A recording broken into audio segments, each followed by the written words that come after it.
Hi everybody, this video is going to show you what I did for my generator shed for my EU3000i inverter generator.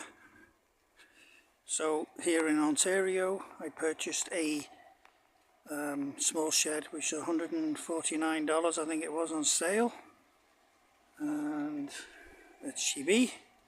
Now originally I did have a number 12 extension cord which I put this little cover and I put the cable through there, but I did that for a year and I was just a pain because obviously we get a lot of snow here. The snow actually comes up to here before I get, shovel it away. So I ran this tech cable which I'll show you in a minute, but anyway, I am thinking of actually converting this to propane at some point, but right now this is my system.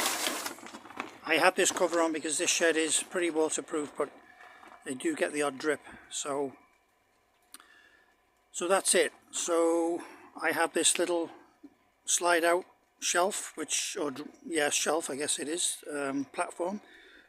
I clip that and I can pull the whole thing out if I want to change the oil, because this thing full of fuel and what have you is about 150 odd pounds, so I certainly can't lift that and struggle to get inside there.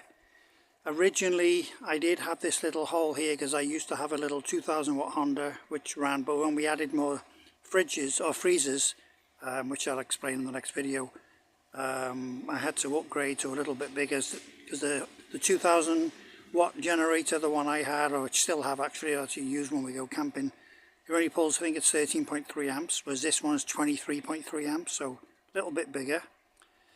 So the cable, the extension cord that used to plug in here, now I have the tech cable, and this piece of cab tire goes into this box here, and the tech cable, as I say, runs around the side of the house, which you'll see in the next video. That's it really. I mounted this shed on some railway ties, and you can see that, and I put some steel mesh at the bottom to keep little skunks and little animals out.